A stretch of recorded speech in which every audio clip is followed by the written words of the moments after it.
ముత్యాలు కావాలి అని చెప్పి ఇది సరిగా తయారవ్వకుండా ఈ చిప్పలో ఉంటే బాగా తయారైద్ది. ముందే కోసేసామనుకోండి ఏమైద్ది? మీకు అర్థమైందా? ఇప్పుడు ఈ చిప్పలో తయారవ్వకుండా ముందే కోసేసామనుకోండి దీన్ని, దానికి ఎంత విలువ ఉంటుంది? ఎక్కువ విలువ ఉంటుందా? అంటే ఇందులో సంపూర్ణంగా ఈ ముత్యం తయారైందనుకోండి దానికి ఎక్కువ విలువ. ఇందులో సంపూర్ణంగా తయారవ్వకుండానే నేను వ్యాపారం చేసుకోవాలి, దానికి ఏదో ఒకటి కోటింగ్ వేసేసి ఎక్కువ వెలకు అమ్మేద్దామని చెప్పేసి నేను తీసేసాను అనుకోండి, అంటే అది సరిగా తయారవ్వకుండానే నేను దాన్ని తీసేస్తున్నట్టు. అవునా కదా? అలాగే మనలో కూడా లైంగిక వాంఛ అనే కోరికని దేవుడు పెట్టాడు. అది స్పష్టమైన గ్రహింపుతో సంపూర్ణమైనటువంటి మెచ్యూరిటీ లెవెల్స్తో ఎదగాలి మన హృదయంలో. ఎదిగితే అది వివాహం అనేటువంటి పరిధిలో అది తీసుకుంటే అది చాలా విలువైంది దేవుని దృష్టిలో. అలా కాకుండా ఇది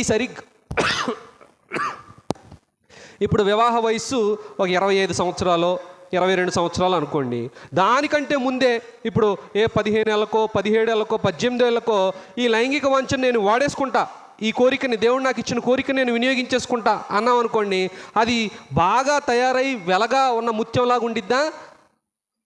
అది అసలు విలువ లేని ముత్యంగా ఉండిద్దా? దేవుడు మనలో కూడా లైంగిక వాంఛ అనే కోరికని పెట్టి అది బాగా స్పష్టమైన దృఢంగా ఎదగాలని దేవుడు మనల్ని కోరుకుంటున్నాడు. మనం ఏం చేస్తున్నామంటే దాన్ని ముందే దాన్ని వాడేయాలని చెప్పేసి దాన్ని మనం అస్పష్టంగా మనకేమీ తెలియకుండానే, మనకి ఎటువంటి గ్రహింపు లేకుండానే దాన్ని వాడుకోవాలనుకుంటున్నాం. మీకు ఇక్కడ మనకు తెలియదు కానీ కెనడాలో, అమెరికాలో, కొన్ని యూరప్ కంట్రీస్లో బాగా చలి ఉంటుంది తెలుసా? మంచుకు పడి బాగా చలిగా ఉంటుంది. అక్కడ వాళ్ళు ఎన్ని దుప్పట్లు కప్పుకున్నా, ఎంత కోట్లు వేసుకున్నా ఉండదు వాళ్ళ ఇంట్లో కూడా. అప్పుడు ఆ రూముల్లో ఏముంటాయనంటే కొన్ని ఫర్నేస్ ఛాంబర్స్ అని ఉంటాయి. ఇందులో కట్టెలు పెడతారు, కట్టెలు పెట్టి మంట వేస్తారనమాట. ఆ మంటలో ఆ రూమ్ అంతా ఆ మంటలకి బాగా ఆ రూమ్లో ఆ మంటలు, ఇప్పుడు మనం చలిమంట వేసుకుంటాం కదా, చలిమంట వేస్తే ఏమవుతుంది? ఆ మంటకి మనకి వేడొచ్చి మనం చలిని ఆపుకుంటాం. అలాగా వాళ్ళ ఇళ్లల్లో, వాళ్ళ గదుల్లోనే ఇలాంటి ఫర్నేసులు ఉంటాయి, ఫైర్ ప్లేస్ అంటారు. ఆ ఫైర్ ప్లేసుల్లో అంటే ఇక్కడ మనం ఇప్పుడు షెల్ఫ్ కట్టాం కదా, ఇలాంటి టేబుల్, ఇలాగ ఒక షెల్ఫ్ ఉంటుంది, ఈ టేబుల్ ఉంటుంది, ఈ టేబుల్ కింద మంటేస్తారు కట్టెలు పెట్టి. ఇప్పుడు ఆ ప్లేస్లో, ఆ మంట వేసే ప్లేస్లోనే మంట మండుతూ ఉందనుకోండి, రూమ్ అంతా ఏమైద్ది? రూమ్ అంతా ఎలా ఉండిద్ది? వెచ్చగా ఉంటుంది. ఆ వెచ్చదనంలో హ్యాపీగా ఉండొచ్చు. ఇప్పుడు నాకు బాగా కావాలి, వెచ్చదనం నాకు బాగా కావాలి అని చెప్పేసి ఈ వెలుగుతున్న మంటలో ఒక కట్టెని తీసుకొచ్చేసి నా బెడ్ మీద పెట్టుకొని పడుకున్నాను అనుకోండి, ఏమవుతుంది? చెప్పండి, ఏమైద్ది? ఆ మంటను తీసుకొచ్చి నా పక్కన పెట్టుకొని నా బెడ్ మీద వేసుకున్నా మంటని, అక్కడ ఉండాల్సిన ప్లేస్లో కాకుండా వేరే ప్లేస్కి తీసుకొచ్చేసాను ఆ మంటని, ఏమవుతుంది? తగలబడిపోతుంది, నా బెడ్ తగలబడిపోద్ది, నేను కాలిపోతాను. వివాహం అనేది ఈ ఫైర్ ప్లేస్ లాంటిది అనమాట. లైంగిక వాంఛ అనేది ఈ వివాహం అనే దాంట్లో ఈ పరిధిలోనే ఉండాలి. అక్కడి నుంచి కాకుండా దాన్ని ఆ లైంగిక వాంఛను తీసుకొచ్చేసి నేను ఇప్పుడే తీర్చేసుకోవాలి అని అనుకొని తెచ్చుకున్నాం అనుకోండి, అదేం చేస్తుంది? మనల్ని కాల్చేస్తుంది, దహించి వేస్తుంది అన్నమాట నీ జీవితాన్ని. కాబట్టే దేవుడు అందుకే చెప్పాడు, పవిత్రంగా పరిశుద్ధంగా ఉండాలి. పరిశుద్ధమైన ప్రవర్తన కలిగిన వాళ్ళు బైబిల్లో ఎవరైనా ఉన్నారా? యంగ్ ఏజ్లో యోసేపు అనే ఒక యవనస్తుడు ఉన్నాడు. వాళ్ళ నాన్నగారు, వాళ్ళ అన్నయ్యలు అందరి నుంచి దూరంగా వేరే దేశానికి వెళ్ళిపోయాడు, అమ్మబడి ఐగుప్తు దేశంలో ఒక దాసుడిగా పెరిగాడు. దాసుడిగా పెరిగి పెద్దయి మీలాగే ఒక బలంగా మంచి యవన వయసులోకి వచ్చాడు. అక్కడ ఒక యజమానుడి దగ్గర జాగ్రత్తగా పని చేసుకుంటూ ఉన్నాడు దాసుడిగా.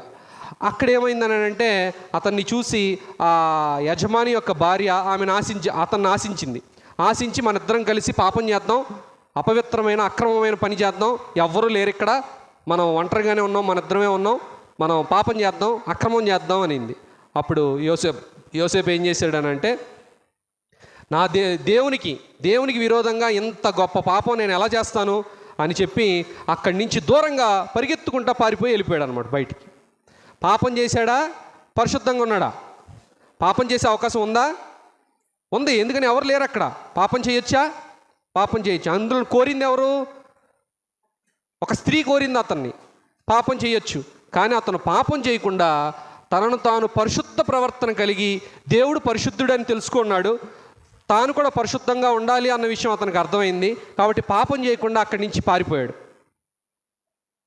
సో పరిశుద్ధతను కాపాడుకున్నాడా? అపవిత్రమైపోయాడా యోసేపు? ఎంత వయసు ఉంటుంది అప్పుడు సుమారు? మీకులాగే మీ వయసే అతను కూడా. అలాగే కొంతమంది ఉన్నారు మీ వయసులో వాళ్ళే. వాళ్ళు ఇజ్రాయెల్ దేశంలో నివసించే వాళ్ళని అక్కడ వాళ్ళని ఓడిచ్చేసి అక్కడి నుంచి బబులోన్ అనే దేశానికి తీసుకెళ్ళిపోయారు. వాళ్ళే దానియేలు, షద్రకు, మేషకు, అబేద్నగోలు అనేవాళ్ళు. వీళ్ళని వేరే దేశానికి తీసుకెళ్ళిపోతే ఆ దేశంలో వాళ్ళు తినేటువంటి ఆహారం అంతా తినమని వాళ్ళ ముందర పెట్టారు. ఎవరు తినే ఆహారం అది? బబులోను దేశస్తులు తినేటువంటి ఆహారం. వీళ్ళేమో ఇజ్రాయెల్ దేశంలో ఎప్పుడూ అలాంటి ఆహారం తినలేదు కాబట్టి వాళ్ళు ఏమన్నారనంటే, ఈ ఆహారం తిని మమ్మల్ని మేము అపవిత్రం చేసుకోము. అదేంటి, వీళ్ళు ఇజ్రాయెల్ దేశంలో లేరు కదా, బబులోను దేశం వచ్చారు, ఇక్కడ ఉంటే ఇక్కడ కలిసిపోయి వీళ్ళతో పాటు తినేయచ్చు కదా. కానీ వాళ్ళు దేశం మారినా, వేరే ప్లేస్ మారినా వాళ్ళ హృదయం, వాళ్ళ మనసు మారలేదు. ఎలా ఉన్నారు వాళ్ళు? మేము ఈ ఆహారం తిని అపవిత్రపరుచుకో మమ్మల్ని మేము. ఎందుకని ధర్మశాస్త్రంలో చెప్పబడింది అపవిత్రమైన ఆహారం తింటే దేవుడికి అంగీకారం కాదని. అందుకని వాళ్ళు ఏం చేశారనంటే, మేము పరిశుద్ధంగానే ఉంటాం, ఈ ఆహారం తినమని వాళ్ళు రిక్వెస్ట్ చేశారు. అప్పుడు దేవుడు దయగల మంచి మనసు కలుగు చేసి ఆహారం కాకుండా వాళ్ళు అడిగిన ఆహారం ఇచ్చేటట్లుగా దేవుడు ఏర్పాటు చేశాడు. అంటే అక్కడ మనం గమనించాల్సింది ఏంటనంటే, ఇప్పుడు మనం మన ఊరి నుంచో, మన తల్లిదండ్రుల నుంచో, ఎక్కడి నుంచో వేరే ప్లేస్కి వెళ్ళామనుకోండి, మనల్ని ఎవరైనా అడ్డుకునే అవకాశం ఉందా? ఇప్పుడు మీరు ఎక్కడైనా హైదరాబాదో, బెంగళూరో, చెన్నైయో లేక వేరే ప్రాంతాలకు వెళ్తారు. అక్కడ మన తల్లిదండ్రులు, మన చుట్టాలు, మన వాళ్ళు ఎవరైనా చూస్తారా మనల్ని? ఎవరో చూడరు. కాబట్టి ఎలాగైనా ఉండొచ్చా లేదా? ఎలాగైనా ఉండొచ్చు. సో దానియేలు, షద్రకు, మేషకు, అబేద్నగోలు కూడా ఎలాగైనా జీవించవచ్చు. కానీ దేవుడు కోరినట్లుగా ఉన్నారా? వాళ్ళ ఇష్టం వచ్చినట్టు ఉన్నారా? దేవుడు కోరినట్లుగానే ఉన్నారు. అంటే దేవుణ్ణి మెప్పించాలి అని అంటే, నెంబర్ 1, నువ్వు పరిశుద్ధ జీవితాన్ని జీవించాలి. అది సాధ్యం కాదా? సాధ్యమే. ఉదాహరణలు ఎవరిని చూసాం మనం? యోసేపు ఏం చేశాడు? పారిపోయాడు. పాపం చేసి అపవిత్రమైన, అక్రమమైన పని చేయాల్సిన పరిస్థితి వచ్చినప్పుడు అక్కడి నుంచి పారిపోయాడు. అలాగే దానియేలు స్నేహితులు ఏం చేశారు?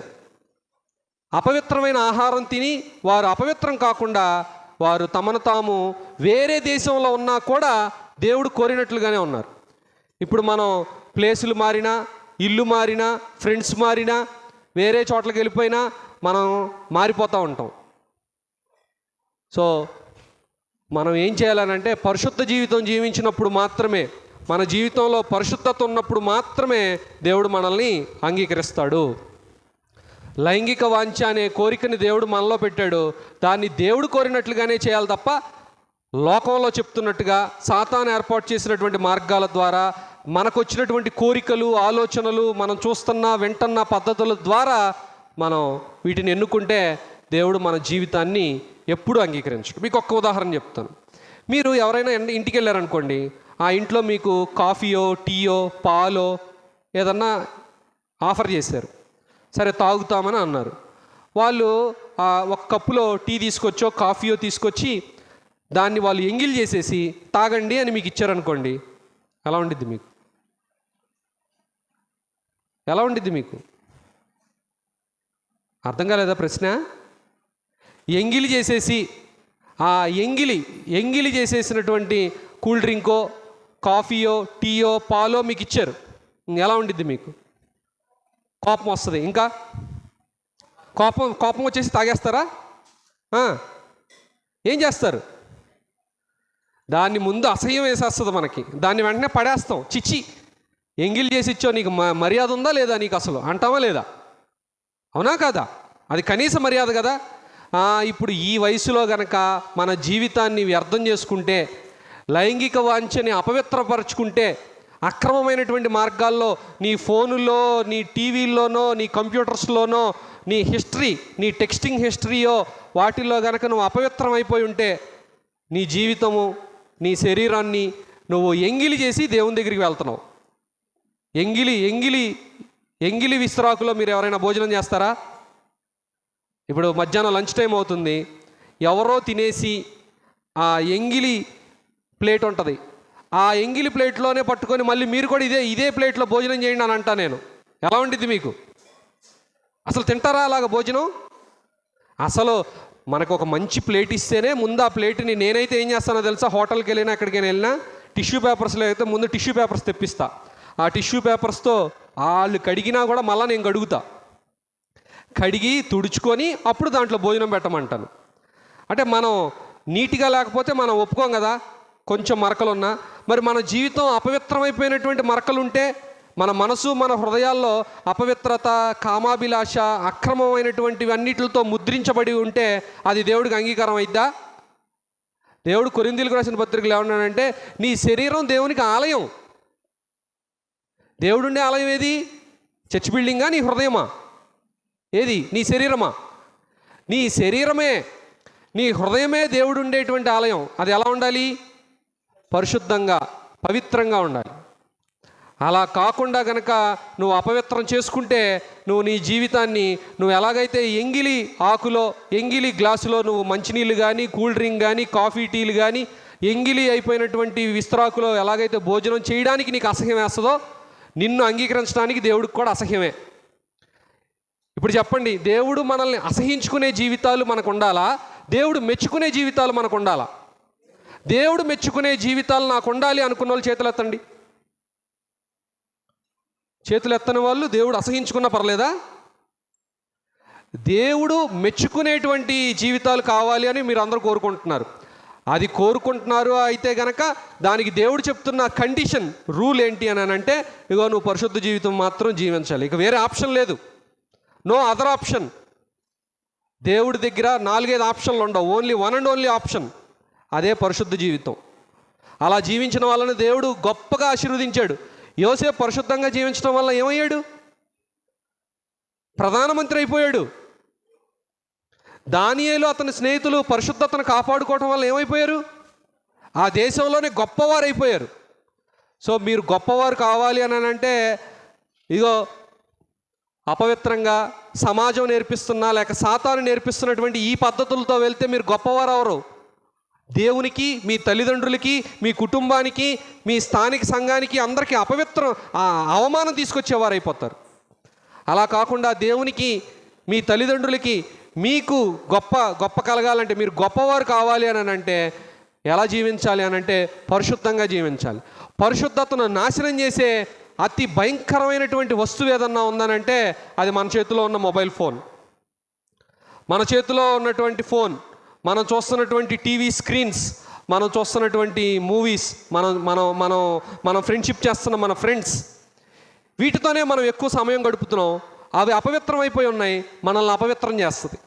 సో మనం చేయాల్సింది ఏంటనంటే, తిమోతికి రాసిన పత్రికలో యవనేచ్ఛల నుంచి దూరంగా పారిపో అంటే, నీ పరిశుద్ధతను డిస్టర్బ్ చేసే వాటి దగ్గర నుంచి నువ్వే పారిపో. అవి వెళ్ళవు, వాటి నుంచి నువ్వే పారిపోవాలి. ఇప్పుడు అక్కడ పాము ఉంది, పాము కరిచిద్ది అని తెలిసింది, అయినా నువ్వు పాము దగ్గరికి వెళ్తావా, దూరంగా పారిపోతావా? పాము అక్కడే ఉంటుంది, నువ్వే పారిపోవాలి. అవునా కదా? ఇలాగ మనల్ని అపవిత్రం చేసేటువంటి ఇగో ఈ మూవీస్, ఫ్రెండ్స్, సమాజం, మొబైల్ ఫోన్స్, టీవీలు, ఇంటర్నెట్, ఇలాంటివన్నీ కూడా మనల్ని అపవిత్రం చేస్తాయి. అపవిత్రం చేసే వాటి నుంచి దూరంగా పారిపోవాల్సిన పని మనది. అవి వెళ్ళవు మన దగ్గర నుంచి, మనమే వాటి నుంచి దూరంగా పారిపోవాలి. యోసేపు తనని బలత్కారం చేసే ఆవిడ దగ్గర నుంచి యోసేపు పారిపోయాడా? ఆమె పారిపోయిందా యోసేపు నుంచి? యోసేపే పారిపోయాడు. సో మనమే యవనేచ్ఛల నుంచి దూరంగా పారిపోవాలి. నిన్ను దేవుడి నుంచి దూరం చేసే, దేవునితో రిలేషన్ లేకుండా నిన్ను అపవిత్రం చేసేసి, నిన్ను అసహ్యమైనటువంటి ఎంగిలి విస్తరాకులాగా నీ జీవితాన్ని చేసేసేటువంటి దేన్ని నువ్వు అంగీకరించడానికి వీల్లేదు. దాని నుంచి దూరంగా పారిపోవాలి. సో మీ అందరికీ వీటి మీద అవగాహన ఉంది.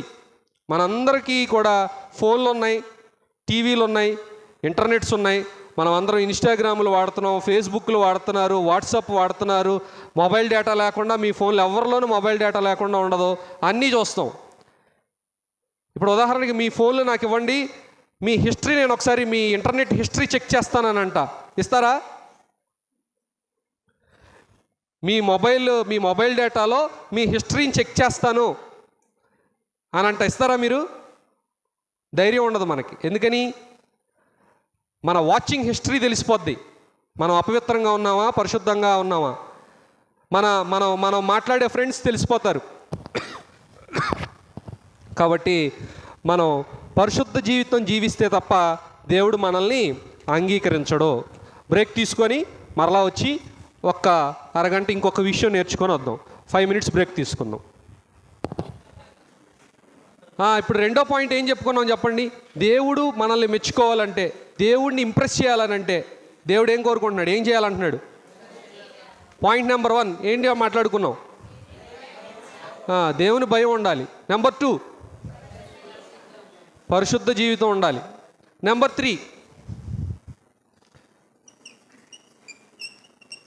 విశ్వాసంతో కూడిన విధేయత, ఒబీడియన్స్.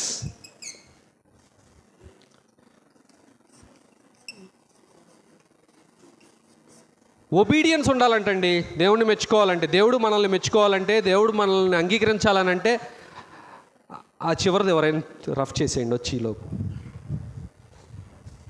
ఇదో త్వరగా వచ్చేసి అది రఫ్ చేసి. దేవుడు మనల్ని మెచ్చుకోవాలి అని అంటే, దేవుడు సంతోషించాలి అంటే, దేవుడు మనల్ని అంగీకరించాలని అంటే, మూడో పాయింట్ ఏంటనంటే మనలో విధేయత అనేది ఉండాలంట.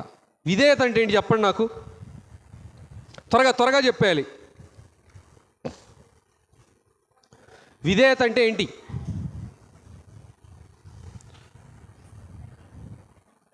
కాదమ్మా, విధేయత ఒబీడియన్స్ అంటే ఏంటి?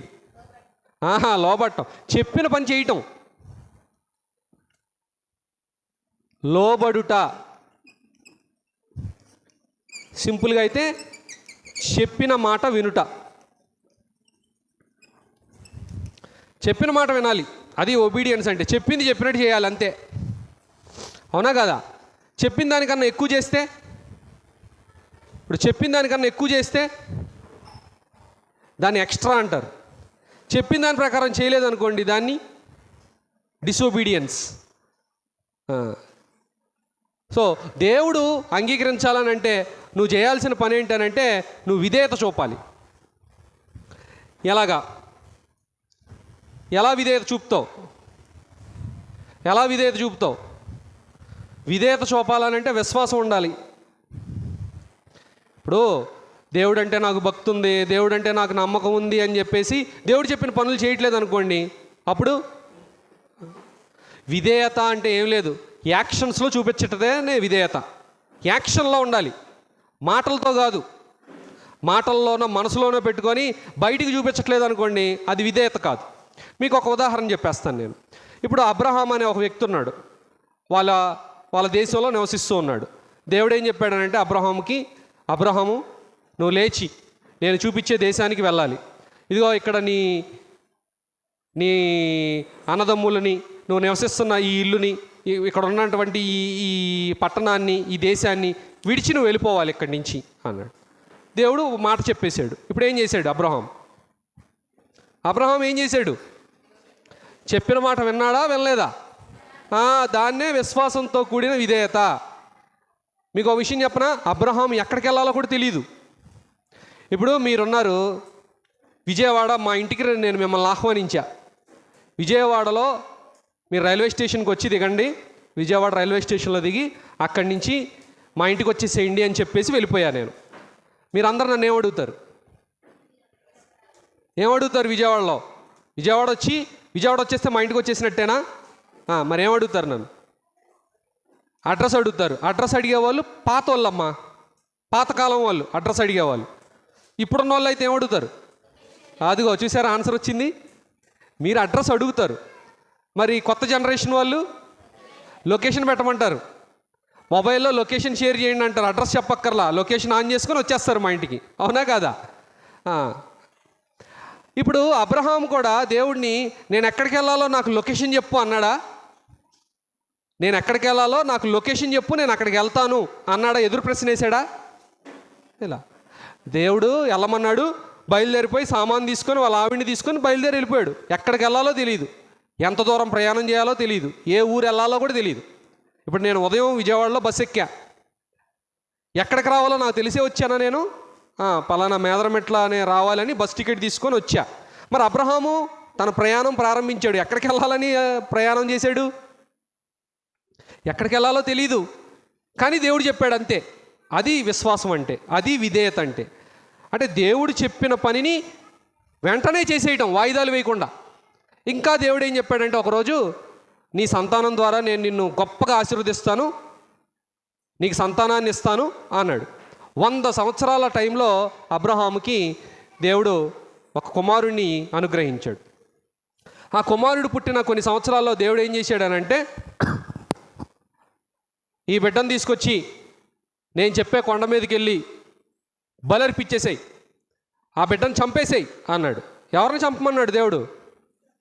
అబ్రహాముకి వాగ్దానం చేసి ఆ కుమారుడు ద్వారా అనేక మందిని ఆశీర్వదిస్తానని చెప్పిన దేవుడే ఆ కుమారుడిని ఏం చేయమంటున్నాడు? చంపేయమంటున్నాడు. అబ్రహాం ఏం చేశాడు? ఏమయ్యా నీకు అసలు సెన్స్ ఉందా లేదా? లేక 100 సంవత్సరాలకు నాకు కొడుకు పుట్టాడు, నువ్వే ఇచ్చావు, నువ్వే వాగ్దానం చేసి నువ్వే ఇచ్చి ఇప్పుడు ఆ బిడ్డను చంపేయమంటున్నావు ఏంటి?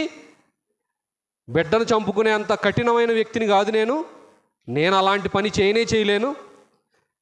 నేనైతే నా బిడ్డను నీకు బలివ్వను. కావాలంటే నా దగ్గర చాలా పశువులు ఉన్నాయి, ఎదర ఏదో షెడ్ ఉంది కదా, గొర్రెల షెడ్, అలాగే అబ్రహాం దగ్గర కూడా చాలా ఉంటాయన్నమాట. ఆ గొర్రెల్లో ఎన్ని కావాలంటే అన్ని గొర్రెలు ఇచ్చేస్తా నీకు, నా బిడ్డను మాత్రం నేను నీకు బలివ్వను అన్నాడు కదా. అనలేదు ఆ మాట? మరేమన్నాడు? దేవుడు ఈరోజు రాత్రి మాట్లాడుకున్నారు, దేవునితో మాట్లాడాడు, అబ్రహాముతో దేవుడు మాట్లాడాడు. తెల్లవారుజామునే లేచి వెళ్ళిపోయాడు. ఎక్కడికి? తెల్లవారుజామునే అంటే ఇంకా సూర్యోదయం కూడా అవలా బయలుదేరి తన కుమారుడైన ఇస్సాకుని పట్టుకొని వెళ్ళిపోయాడు. ఎక్కడికి వెళ్ళిపోయాడు? చంపేయడానికి తీసుకెళ్ళిపోయాడు. అంటే దాన్ని ఏమంటారు? చెప్పిన పని చేయడానికి. ఇప్పుడు దేవుడు అంటే అబ్రహాముకి విశ్వాసం ఉంది, దాన్ని యాక్షన్స్లో చూపించాడా లేదా? యాక్షన్లో చూపించడం అంటే ఏంటి? క్రియల్లో, తన మాటల్లో, తన క్రియల్లో కనబడుతుంది దేవుడు అంటే విశ్వాసం. సో అది మనలో కనబడాలంట. అందుకే అబ్రహాముని దేవుడు ఏమన్నాడు తెలుసా? ఇతను నా స్నేహితుడు, విశ్వాసులకు తండ్రి. ఎవరు? అబ్రహాం. దేవుడు అంతగా గొప్పగా ఆశీర్వదించాడు అబ్రహాముని. ఎందుకనంటే అబ్రహాంకి కేవలం విశ్వాసమే కాదు, ఆ విశ్వాసాన్ని క్రియల్లో చూపించాడు. అప్పుడప్పుడు మనం చాలా పెద్ద మాటలు మాట్లాడతాం, నేను అలా చేస్తా ఇలా చేస్తా అని. తీరా చూస్తే మాటల్లో అది కనబడదు. ఉదాహరణకి కరెక్ట్గా నేను 10 గంటలకల్లా నీ దగ్గర నిన్ను వచ్చి కలుస్తా, కావాలంటే చూసుకో అంటాం. 10ంటికి మనం ఏం చేస్తాం? కలం. అసలు మనకి ఎవరైనా ఫోన్ చేస్తే ఆ ఫోన్ ఆపేసుకుంటాం. లేదా ఈరోజు ఆదివారం ఆరాధన, 10 గంటలకు ఆరాధనకి రావాలి, వస్తాము అంటాం. కానీ మనం ఎన్నింటికి వస్తాం? చెప్పండి. అంటే మన విధేయత ఎలా ఉంటుందని అంటే నిర్లక్ష్యంగా ఉంటుంది. మనం ఎవ్వరం కూడా మాట మీద నిలబడం, మనం ఎవ్వరం కూడా సిన్సియర్గా డిసిప్లిన్గా ఉండం.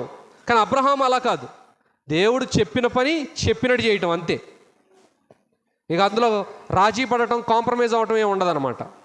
సో అట్లాగా దేవుడు మన నుంచి కూడా ఏం కోరుకుంటున్నాడు అని అంటే, అబ్రహాము ఎలాగైతే విశ్వాసం చూపాడో, విశ్వాసాన్ని క్రియల్లో ఎలాగైతే కన్వర్ట్ చేశాడో, అలాగా మీకు దేవుడు అంటే భక్తి ఉందా, విశ్వాసం ఉందా?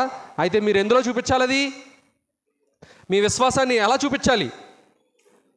పేపర్లో లెటర్స్ రాసా, పాంప్లెట్స్ తయారు చేశా, కానుకలు ఇచ్చా, మంచి బట్టలు వేసుకోనా?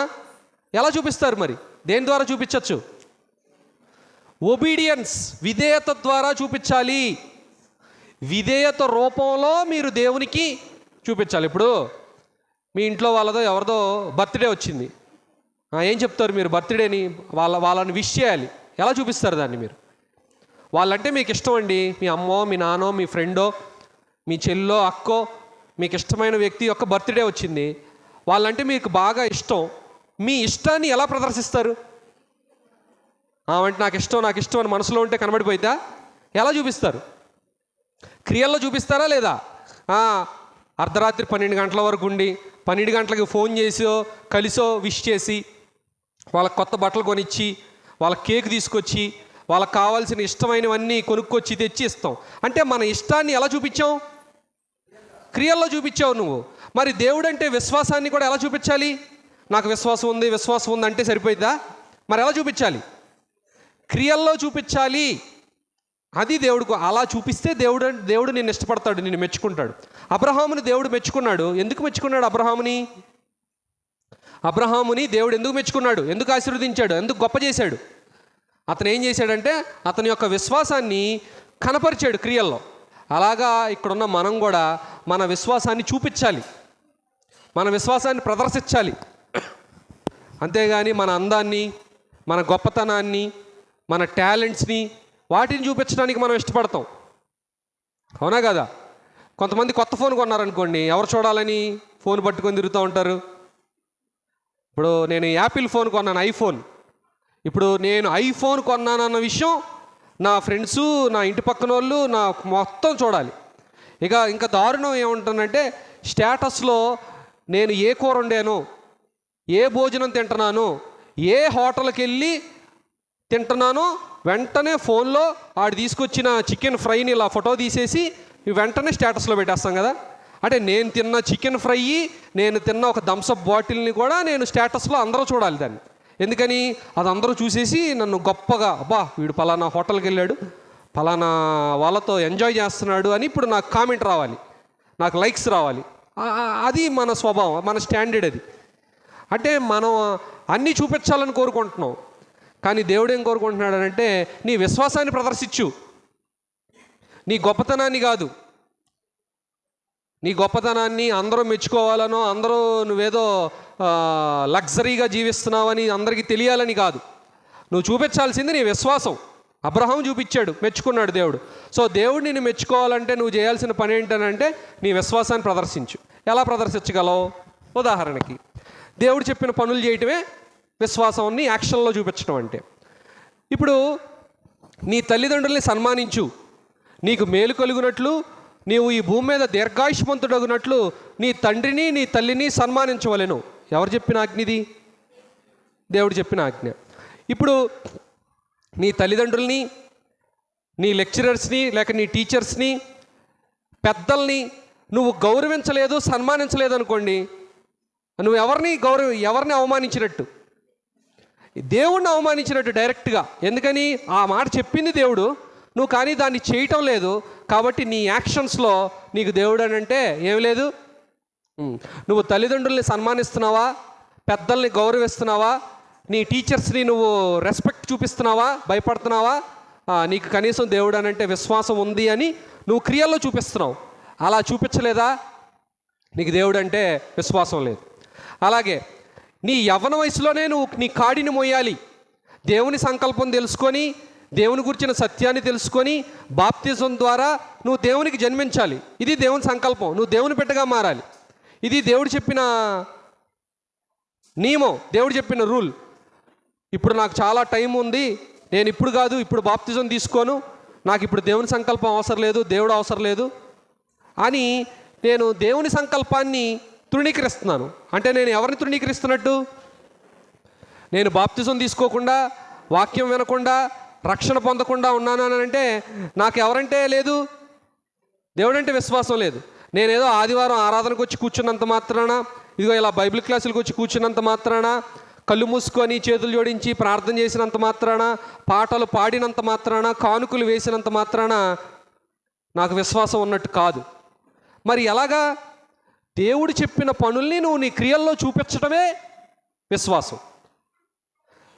యాకోబు పత్రికలో మాట, దెయ్యాలు కూడా దేవుడు అంటే భయపడతాయంట. దెయ్యాలకు కూడా దేవుడు అంటే విశ్వాసం ఉంది, భయం ఉంది. కానీ దెయ్యాలు క్రియల్లో చూపించగలవా? చూపించలేవు. మరి క్రియల్లో చూపించగలిగేది ఎవరంటే మనమే. సో నువ్వు దేవుడి పట్ల విశ్వాసాన్ని క్రియల్లో ఎలా చూపించగలవు అని అంటే, నెంబర్ 1, తల్లిదండ్రులను, పెద్దలను, ఉపాధ్యాయుల్ని, ఏం చేయాలి? గౌరవించి సన్మానించాలి. ఇలా చేస్తేనే దేవుడు నిన్ను మెచ్చుకుంటాడు. ఇది చేయలేదా దేవుడు నిన్ను మెచ్చుకోడు. నీ తల్లిదండ్రులను నువ్వు దూషిస్తున్నావా, అవమానిస్తున్నావా, అగౌరవంగా మాట్లాడుతున్నావా? కొంతమంది తల్లిదండ్రుల మీద జోకులు వేస్తూ ఉంటారు కదా. తల్లిదండ్రుల మీద జోకులు వేయడం, లేక మన లెక్చరర్స్ మీద జోకులు వేయడం, వయసులో పెద్దవాళ్ళని ఏడిపించడం, టీజ్ చేయటం వాళ్ళని. అలాంటివి కనుక నువ్వు చేస్తున్నావు అని అంటే నువ్వు ఒబీడియంట్ పర్సన్వి కాదు. అది దేవుడు అంగీకరించే ప్రవర్తన కాదు. అలాగే బాప్తిస్మము తీసుకొని రక్షణ పొందుట విధేయత అవుతుంది అన్నమాట. నువ్వు బాప్తిజం తీసుకోకుండా రక్షణ పొందకుండా ఉన్నావా, నువ్వు దేవుడు చెప్పినటువంటి ఆజ్ఞని పాటించట్లేదు. కాబట్టి నువ్వు ఎప్పటికీ ఒబీడియంట్ కాదు, నువ్వు లోబడే వ్యక్తివి కానట్టే. నువ్వు ఎప్పుడైతే వాక్యాన్ని విని దేవుని సంకల్పం తెలుసుకొని సత్యాన్ని విని నువ్వు బాప్తిజం తీసుకుంటావో, మానకుండా నువ్వు ఆరాధనలో పాల్గొంటావో, దేవుణ్ణి గౌరవించి సన్మానించి విధేయత చూపుతున్నావు, అప్పుడు దేవుడు మెచ్చుకుంటాడు నిన్ను బట్టి, నీ జీవితాన్ని బట్టి. నువ్వు అలా కాకుండా ఇప్పుడు ఎవరో బాప్తిజం తీసుకునేది, ముసలోళ్ళు తీసుకోవాలి, పెద్ద వయసు అయిపోవాలి, ఇప్పుడు బాప్తిజం తీసుకుంటే నేను తిరగటం, సినిమాలకు వెళ్ళడం, ఫ్రెండ్స్తో తిరగడం ఇవన్నీ మానేయాలి, ఇవన్నీ నేను చేయకూడదు, కాబట్టి నేను బాప్తిజం తీసుకోను అని అనుకుంటే అది నువ్వు భ్రమ. నువ్వు మోసం చేసుకుంటున్నావు. నువ్వు అవిధేయుడిగా ఉండి నువ్వు దేవుని సంతోషపరచలేవు. నువ్వు దేవుని సంతోషపరచాలంటే నువ్వేం చేయాలంటే విధేయత చూపాలి. మీలో ఎంతమంది బాప్తిజం పొందిన వాళ్ళు ఉన్నారు? చేతులు ఎత్తండి. బాప్తిజం పొందినవారు దించేయండి. బాప్తిజం పొందని వారు చేతులు ఎత్తండి. ఇప్పటికీ బాప్తిజం పొందలేదు, మేము వాక్యం వినలేదు, సత్యం దేవుని సంకల్పం తెలియదు. ఓకే, సో ఇప్పుడు చేతులు ఎత్తిన వాళ్ళందరికీ ఏమర్థం అవ్వాలని అంటే బాప్తిజం పొందితేనే మీరు విధేయత చూపినట్టు. ఇది దేవుని ఆజ్ఞ. దేవుని ఆజ్ఞని మీరు పోస్ట్ పోన్ చేసుకుంటూ వచ్చారనుకోండి, పోస్ట్ పోన్ చేసుకునేంత వరకు మీరు అవిధేయులే. ఉదాహరణకి అబ్రహాముని బలిచ్చేసేయి అన్నాడు దేవుడు తన కుమారుణ్ణి. పోస్ట్ పోన్ చేశాడా, వెంటనే చేసేసాడా? పోస్ట్ పోన్ చేశాడా? తర్వాత చూసుకుందాంలే, ఒక సంవత్సరం తర్వాత చేస్తా, ఒక 4 ఏళ్ళ తర్వాత ఇస్తా అన్నాడా? అబ్రహాముని దేవుడు నువ్వు ఉంటున్న ఇల్లు వదిలేసి నేను చూపించే దేశానికి రా అన్నాడు. పోస్ట్ పోన్ చేశాడా, వెంటనే బయలుదేరాడా? అది. సో పోస్ట్ పోన్ చేస్తున్నారా, దేవుడికి అంగీకారం కాదు. దేవుడు చెప్పిన పనిని వెంటనే చేయాలి, దేవుడు చెప్పినట్టుగా చేయాలి, వెంటనే చేయాలి, చెప్పినట్టు చేయాలి. సో నువ్వు నీ తల్లిదండ్రుల్ని, పెద్దల్ని గౌరవించి సన్మానించాలి, వాళ్ళని గౌరవించాలి, వాళ్ళని సన్మానించాలి. వాళ్ళు నిన్ను కని నిన్ను పెద్ద చేసి నిన్ను పెంచుతున్నారు కాబట్టి నువ్వు వాళ్ళకి ప్రత్యుపకారం చేయాలి. అది నీ ధర్మం. అంటే నువ్వు పెద్దయి, నువ్వు సంపాదించి వాళ్ళకి అండగా ఉండాలి. అది దేవుడి నియమం. నువ్వు నా తల్లిదండ్రులు నాకు అవసరం లేదు, పెద్దలు నాకు అవసరం లేదు, ఎవరితో నాకు సంబంధం లేదన్నావా, నువ్వు అవిధేయుడివి. బాప్తిజం తీసుకోలేదా, నువ్వు అవిధేయురాలివి. ఇప్పటికీ నువ్వు దేవుణ్ణి సంతోషపరచలేవు ఎప్పటికీ. సో నువ్వు ఈ పనులు చేస్తేనే దేవుడు నిన్ను మెచ్చుకుంటాడు. సో దానికి ఉదాహరణ అబ్రహాం మనం చూసాం. అబ్రహాము విశ్వాసానికి విధేయతకి ఉదాహరణ.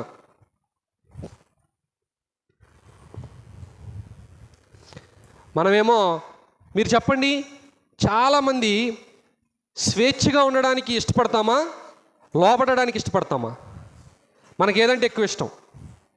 స్వేచ్ఛే కదా, ఫ్రీడమ్ ఇష్టమా, ఒబీడియన్స్ ఇష్టమా? ఏది ఎక్కువ ఇష్టం మనకు చెప్పండి? ఫ్రీడమే ఇష్టం. ఫ్రీడంలో ఏముండదు, రూల్స్ అండ్ రెగ్యులేషన్స్ ఉండవు. ఎట్లాగైనా ఉండొచ్చు, ఏదైనా మాట్లాడచ్చు, ఎక్కడికైనా వెళ్ళొచ్చు, ఎన్నింటికైనా వెళ్ళొచ్చు, దేనికి సంబంధం ఉండదు. ఫ్రీ బర్డ్ అంటారు కదా అప్పుడప్పుడు, నేను ఫ్రీ బర్డ్ అంటాం. సో ఫ్రీడమ్గా ఉండడం మనకిష్టం. లోకం కూడా నీకు నచ్చింది చేసేయి, నీకు నచ్చినట్టు బ్రతుకు, నీ జీవితం, ఉన్నది కొంచెమే జీవితం, ఉన్నది చిన్న జీవితం, ఎంజాయ్ చేయి అంటారా లేదా? సినిమాలు, టీవీల్లో వచ్చే వాటిలో మనకు నేర్పిస్తున్న సూత్రం ఏంటి? ఇదే, ఒకటే ఒక జీవితం, ఉన్నది ఒకటే జిందగీ అంటారు కదా, మాట విన్నారా? ఉన్నది ఒకటే జిందగీ అంటే నీకు ఒకటే జీవితం ఉంది, కాబట్టి ఎంజాయ్ చేసేయి నీ జీవితాన్ని. అలాగే నువ్వు ఉన్న యంగ్ ఏజ్ మళ్ళీ మళ్ళీ రాదు, కాబట్టి ఎంజాయ్ చేసే ఈ యంగ్ జీవితాన్ని అంటదనమాట. అంటే ఫ్రీడమ్. అమెరికా అంతా ఇదే, లిబర్టీ, స్టాచ్యూ ఆఫ్ లిబర్టీ చూసారా? మనకి బుద్ధుడి విగ్రహం అలాగే ఎలా ఉంటుందో వాళ్ళ దేశంలో స్టాచ్యూ ఆఫ్ లిబర్టీ అని ఉంటుంది. అంటే లిబర్టీ అంటే ఏంటి? ఫ్రీడమ్. మా దేశంలో ఇష్టం వచ్చినట్టు బతికేయచ్చు, ఎలాగైనా ఉండొచ్చు, అడ్డు అదుపు ఏం ఉండదు అని వాళ్ళు చెప్పారనమాట, స్టాచ్యూ ఆఫ్ లిబర్టీ అని. కానీ దేవునికి సంబంధించి దేవుడు ఇష్టపడే జీవితంలో ఫ్రీడమ్ కాదు. ఏముండాలి? ఒబీడియన్స్ ఉండాలి. అంటే మాటకి లోబడటం. నీకు నచ్చినట్టు ఉండకూడదు, దేవుడికి నచ్చినట్టు ఉండడం. అర్థమవుతుందండి? నీకు నచ్చినట్టు చేస్తే దేవుడు అంగీకరించడు. దేవుడికి నచ్చినట్టు చేస్తే నువ్వు ఆనందంగా బ్రతకగలవు, నువ్వు ఆశీర్వదించబడగలవు. తల్లిదండ్రుల్ని సన్మానిస్తే నీకు దక్కే ఆశీర్వాదాలు ఏంటో తెలుసా? నీకు దీర్ఘాయుష్ ఉంటుంది. అంటే నువ్వు మంచి ఆరోగ్యంతో సంపూర్ణ ఆయుష్తో నువ్వు ఉంటావు, దేవుడు అలా ఆశీర్వదిస్తాడు. ఇంకా ఆశీర్వాదం ఏంటో తెలుసా? ఈ భూమి మీద నీకు ఎప్పుడు మేలు కలిగిద్ది, అంటే నువ్వు గొప్ప స్థితికి చేరుకుంటావు. అబ్రహాముని దేవుడు ఎంత ఆశీర్వదించాడు లోబడినందుకు.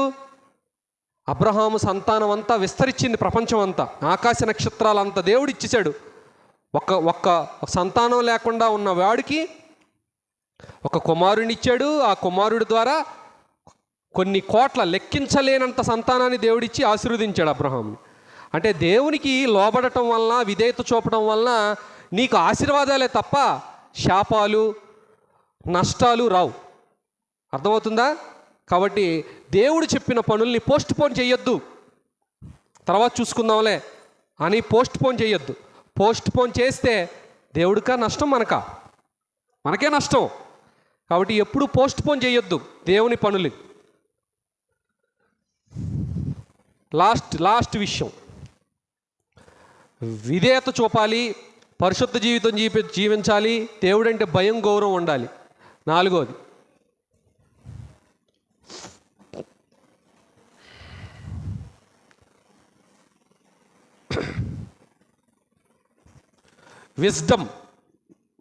విజ్డమ్ అని అంటే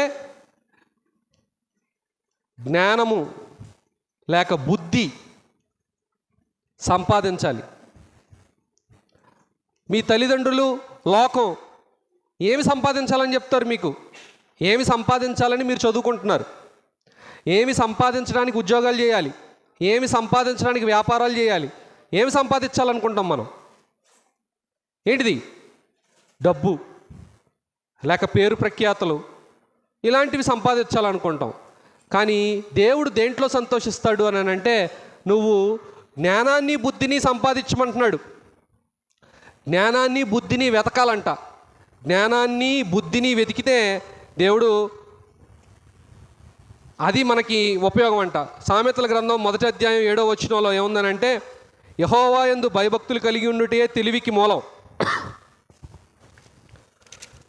సో మనందరికీ ఉండాల్సింది ఏంటనంటే జ్ఞానము, బుద్ధి.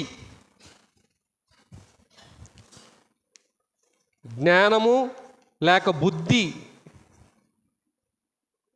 సంపాదిస్తే లేక కలిగి ఉంటే దేవుడు మెచ్చుకుంటాడు మనల్ని. నేను మేదరమెట్లలో 10ంటికి వచ్చా. ఇప్పుడు నాకు బుద్ధి, జ్ఞానం కావాలండి. మేదరమెట్లలో ఏ ప్లేస్కి వెళ్తే నాకు బుద్ధి, జ్ఞానం దొరికిద్దో చెప్తే నేను ఒక 1000 రూపాయలు డబ్బులు కట్టి మార్కెట్లో అది కొనుక్కుంటా. ఎక్కడ దొరికిద్ది? బస్ స్టాండ్ దగ్గర. ఇది ఏ ఏరియా? ఈ ఏరియా పేరేంటి? సోమవరపాడా? సోమవరపాడులో ఏదన్నా ఇంట్లో అమ్ముతారా బుద్ధి, జ్ఞానం? ఫ్రూట్స్, స్వీట్స్ ఏమైనా దొరుకుతాయేమో అని నేను అక్కడ ఎతికాను దిగినప్పుడు. అప్పటికి ఇంకా మరి షాప్స్ అన్నీ క్లోజ్ చేసి ఉన్నాయి. అలాగా బుద్ధి, జ్ఞానాన్ని వెతికితే ఎక్కడైనా దొరుకుతాయా? చెప్తే ఏదైనా అక్కడైనా పచారీ కొట్లో ఏమన్నా బుద్ధి, జ్ఞానం దొరికితే ఒక 5 కేజీలు కొనుక్కెళ్తా. ఒక 5 కేజీలో లేదా ఏదన్నా క్యాన్లో ఒక 2-3 లీటర్లు మీ ఇంట్లో ఏదన్నా బుద్ధి, జ్ఞానం ఉంటే నాకు ఇవ్వండి. ఒక క్యాన్లో నాకు 2 లీటర్లు ఇస్తే తీసుకెళ్ళిపోతా విజయవాడకి. దొరుకుతాయా మీ ఇళ్లల్లో కానీ, ఇక్కడ షాపుల్లో కానీ, బస్ స్టాండ్, రైల్వే స్టేషన్స్లో ఎక్కడైనా బుద్ధి, జ్ఞానం దొరికిద్దా? మరి ఎలా సంపాదించగలం? ఎక్కడ దొరుకుతుంది? ఏ షాపింగ్ కాంప్లెక్స్లో దొరికిద్ది? రిలయన్స్లో దొరికిద్దా? డీమార్ట్, రిలయన్స్, ఏమైనా షాపింగ్ మాల్లో దొరుకుతుందా బుద్ధి జ్ఞానం? ఎక్కడ దొరికిద్ది? ఆన్సర్ చెప్పండి, త్వరగా ముగిచ్చేద్దాం. ఎక్కడ దొరికిద్ది బుద్ధి జ్ఞానం? బుద్ధి జ్ఞానం ఎక్కడ దొరికిద్ది? కొలస్సీలకు రాసిన పత్రిక, కొలస్సీలకు రాసిన పత్రిక 2వ అధ్యాయం 3వ వచనం, త్వరగా చదవండి.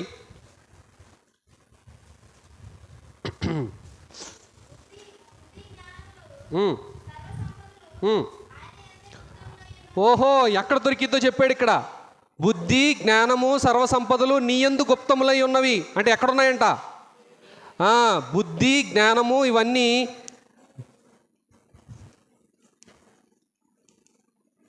దేవుని యందు ఉన్నాయి.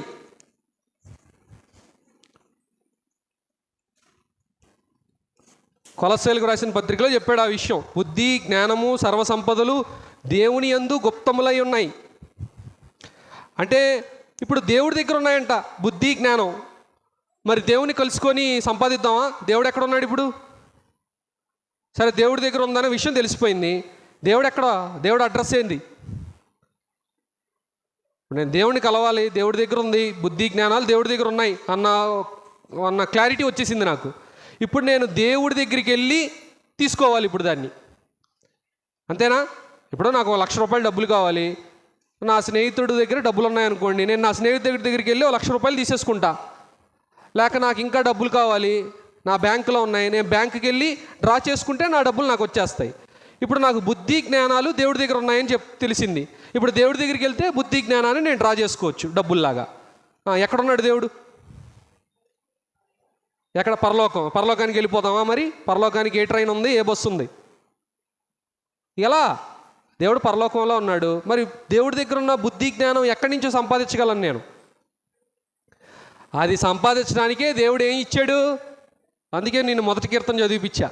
మొదటి కీర్తన బుద్ధి జ్ఞానాలు ఎందులో ఉంటాయి? సామెతల గ్రంథం 19వ అధ్యాయం 19వ వచనం, దేవుని వాక్యంలోనే ఉంటాయి. అంతకంటే ముందు 119, 9, 11 వచనాలు చదవండి. 119వ కీర్తన 119.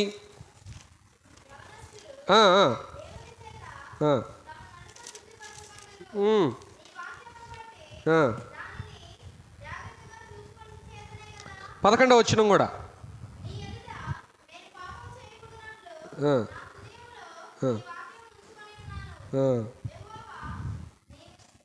చాలు. నీ ఎదుట పాపము చేయకుండానట్లు ఏముంచుకున్నాడంట? చదువమ్మా, ఇప్పుడు చెప్పావుగా. ఏముంటే పాపం చేయకుండా ఉంటారంట యవనస్తులు? అదే బుద్ధి జ్ఞానం అని అంటే బుద్ధి జ్ఞానం ఎక్కడుందనంటే దేవుని వద్ద ఉంది. దేవుని వద్ద ఉన్న బుద్ధి జ్ఞానాన్ని దేవుడు ఎక్కడ రాయించాడు అనంటే మీ అందరి చేతుల్లో ఉన్న ఈ బైబిల్లో. మీ అందరికీ ఒక మాట చెప్తాను, నోట్స్లో రాసుకోండి, లేక జాగ్రత్తగా వినండి. 2 లైన్స్. నాలెడ్జ్ అంటే అర్థం ఏంటనంటే నోయింగ్ ద ఫ్యాక్ట్స్, అంటే వాస్తవాలు తెలుసుకోవడం, ఉన్న విషయాలు తెలుసుకోవడం నాలెడ్జ్ అంటే తెలివి. నాలెడ్జ్ అంటే ఇప్పుడు నువ్వు పేపర్ చదువుతావు, లేక నీ సైన్స్ బుక్ చదువుతావు, నీ సోషల్ బుక్ చదువుతావు, ఇంగ్లీష్ చదువుతావు, లేక న్యూస్ వింటావు, అదంతా ఏంటి? అదంతా ఏమి నేర్పిస్తుంది నీకు? Knowledge. History, science, social, English, maths, ఇదంతా ఏంటి? నువ్వు కాలేజీకి, స్కూల్కి వెళ్ళి ఏం సంపాదిస్తున్నావు? నాలెడ్జ్ సంపాదిస్తున్నావు, అవునా కదా? మరి విజ్డమ్, నాలెడ్జ్కి విజ్డమ్కి ఉన్న తేడా ఏంటంటే, విజ్డమ్ జ్ఞానం, బుద్ధి అంటే ఏంటంటే అర్థం దేవుని దృష్టికి ఏది మంచో ఏది చెడో తెలుసుకొని అలా చేయటమే బుద్ధి జ్ఞానం. అంటే ఇప్పుడు ఇలా అడిగేయటం దేవుడికి నచ్చదు, ఈ మార్గంలో నడవడం దేవునికి నచ్చిద్ది, దేవుడు అంగీకరిస్తాడు అని తెలుసుకొని, నేను ఈ దారిలో ఉంటే ఇది దేవుడికి నచ్చదు అని తెలుసుకొని దీన్ని నేను వదిలిపెట్టేసి దేవుడికి నచ్చిన దారిలోనికి రావడమే జ్ఞానం. అర్థమైందా మీకు?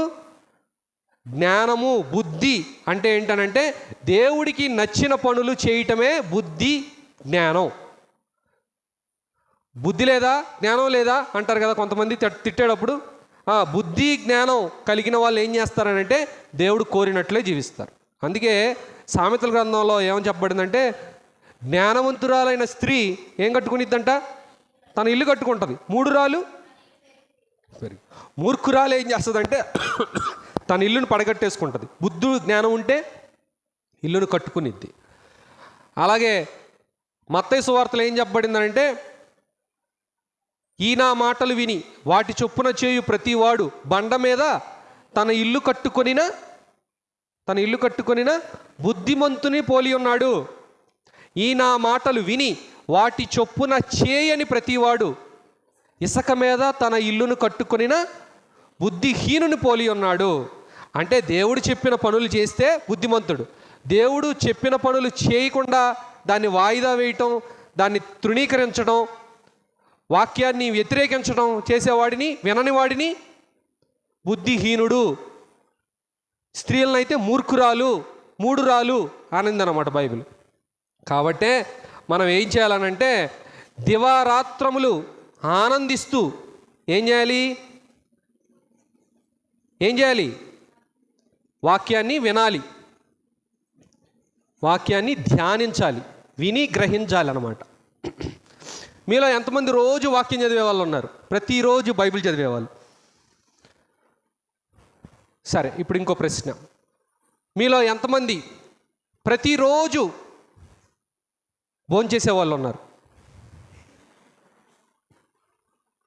లేరా ఎవరు భోంచేసేవాళ్ళు? ప్రతిరోజు భోంచేసే వాళ్ళు ఎంతమంది ఉన్నారు? చేతులు ఎత్తండి. మీరు ఎవరు భోంచేయరా ప్రతిరోజు? సరే, చేతులు దించి. మీలో ఎంతమంది ఊపిరి పీల్చుకోవటం ఆపేసిన వాళ్ళు, రేపు పీల్చుకుంటానులే అని ఊపిరి పీల్చుకోవటం ఆపేసిన వాళ్ళు ఎంతమంది? ఎవరైనా ఎప్పుడైనా ఊపిరి పీల్చుకొని ఎక్కువైపోయింది, ఈ రోజుకి ఆపేస్తాను, రేపటి నుంచి ఊపిరి పీల్చుకుంటాను అనుకునేవాడు ఎవరైనా ఉన్నాడా? ఎవరు ఉండరు. ఇప్పుడు 1:30 అయింది, మనకు ఒక 10 నిమిషాల్లో భోజనం పెడతారు. భోజనాన్ని వాయిదా వేసి వద్దులే అని వదిలేసే వాళ్ళు ఎవరైనా ఉంటారా? ఉంటారు.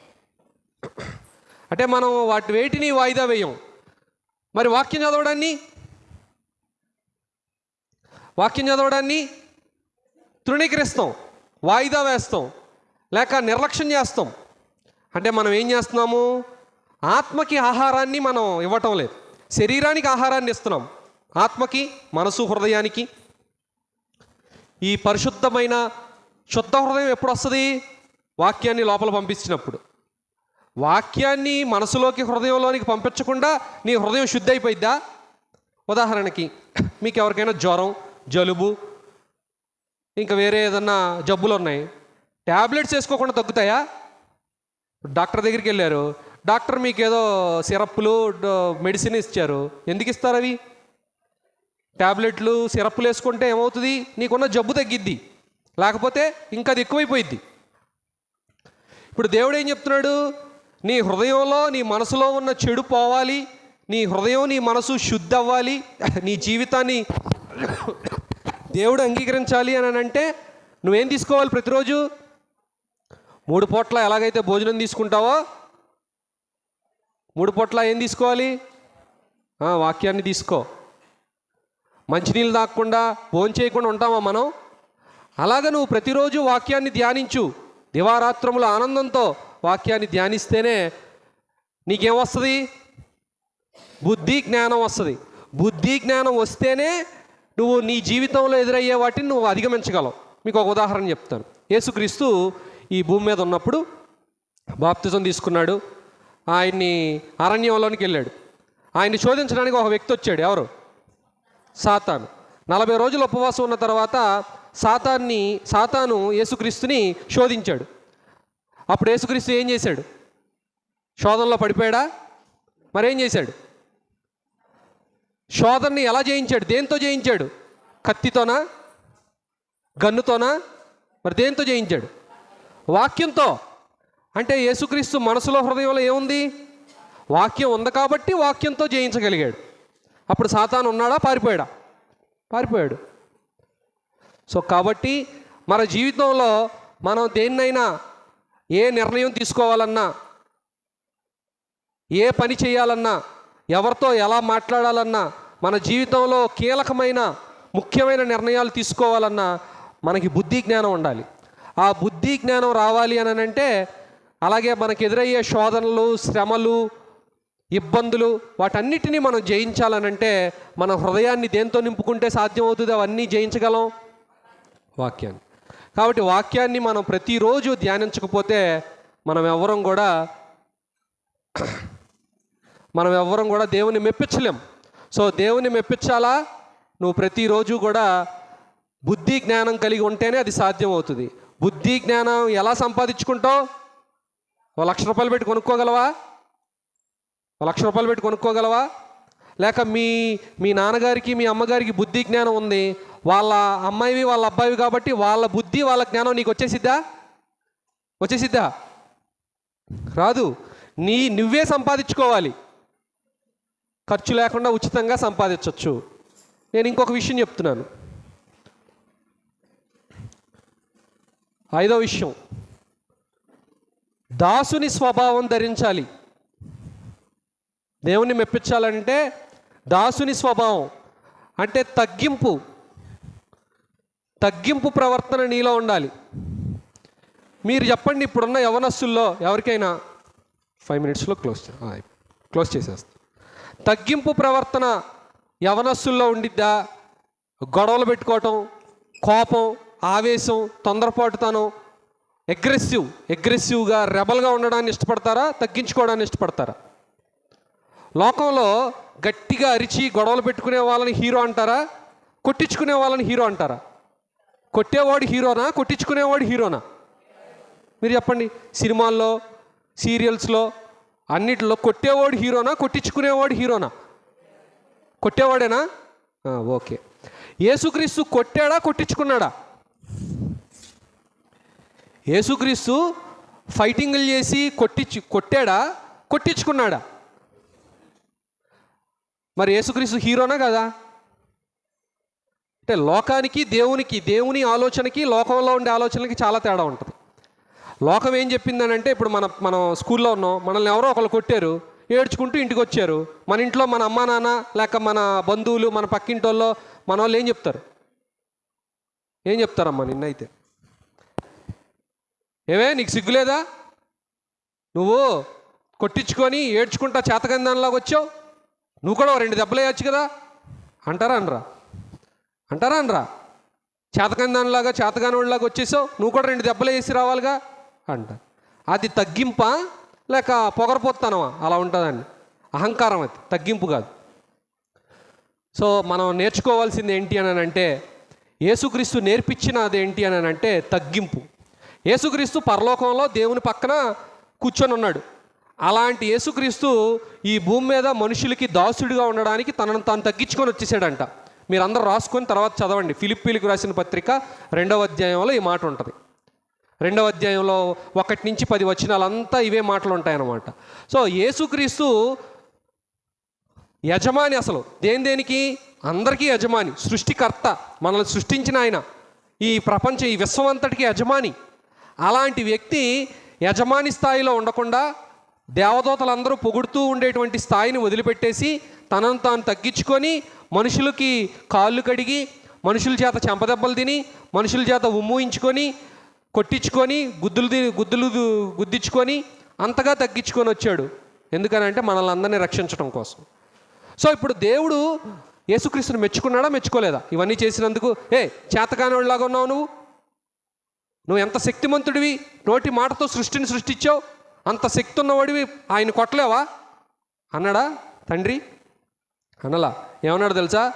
ఈయన నా ప్రియకుమారుడు, ఈయన యందు నేను ఆనందించుచున్నాను. ఎందుకు ఆనందించాడంట? పరలోకంలో ఉన్న తండ్రి అంటే మెచ్చుకున్నాడు యేసుక్రీస్తుని. కొట్టినందుకు మెచ్చుకున్నాడా? ఏది మాట్లాడకుండా మౌనంగా కొట్టించుకొని తగ్గించుకొని ఉన్నందుకు మెచ్చుకున్నాడా? తగ్గించుకున్నందుకు మెచ్చుకున్నాడు. సో దేవుడు మిమ్మల్ని మెచ్చుకోవాలనంటే మీలో ఏముండాలి? మనలో ఏముండాలి?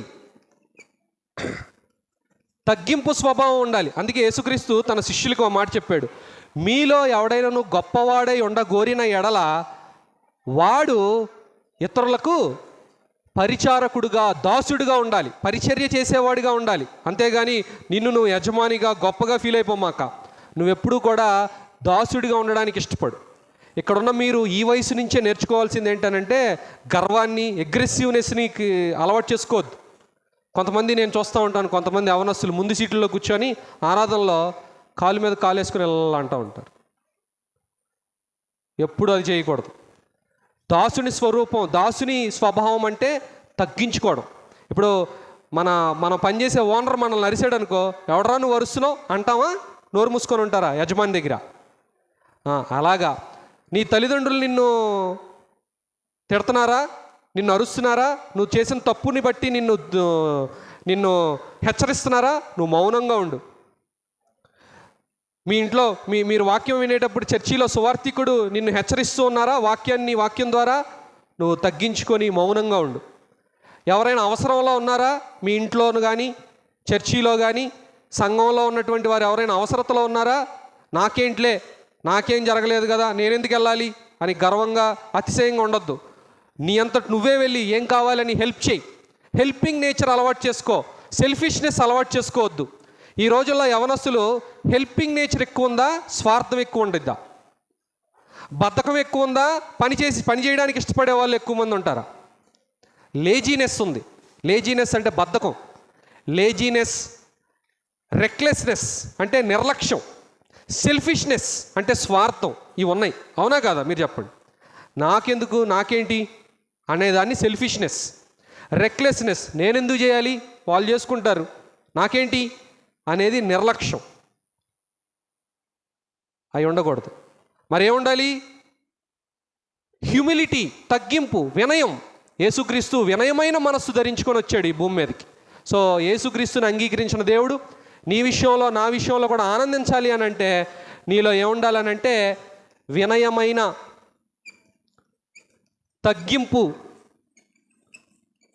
తగ్గింపు గల ప్రవర్తన లేక స్వభావం. అంతేగాని గర్వం ఉండకూడదు నీలో. ఉదాహరణ యేసుక్రీస్తే మనకు ఉదాహరణ, మాదిరి యేసుక్రీస్తే. యేసుక్రీస్తు అన్నిటిలో తగ్గించుకున్నాడు. ఆయన దూషించలేదు, ఆయన కొట్టినా ఎదురు మాట్లాడలేదు. మనమేమో మిమ్మల్ని ఎవరైనా ఒక మాట అంటే మీరేం చేస్తారు? వెంటనే ఏం చేస్తారు? 10 మందిని తీసుకెళ్ళిపోయి ఇంకా 10 మాటలు అనడానికి రెచ్చగొట్టేస్తాం మనం. సో మనం ఎప్పుడు కూడా దేనికి రెచ్చిపోకూడదు, అతిశయించకూడదు, గర్వించకూడదు. ఒక మాట అంటే నేనెందుకు మాట పడాలి అని ఎదురు మాట్లాడకూడదు. ఆడపిల్లలు ఎక్కువగా తల్లితో వాదోపవాదాలు పెట్టుకుంటారా? తల్లితో వాదోపవాదాలు పెట్టుకునే ఆడపిల్లలు ఉంటారా, ఉండరా? వాదోపవాదాలు చేయకూడదు. అది యేసుక్రీస్తు స్వభావం కాదు, దేవుడు మెచ్చుకునే స్వభావం కాదు. దాసుని స్వభావం, దాసుని స్వరూపం ధరించాలి అని అంటే తగ్గింపు స్వభావం ఉండాలి. రోమీయులకు రాసిన పత్రిక 12వ అధ్యాయంలో మాట చెప్పబడింది, హెచ్చించు వాటి యందు కాక తగ్గింపు గల వాటి యందు మనస్సుంచుడి.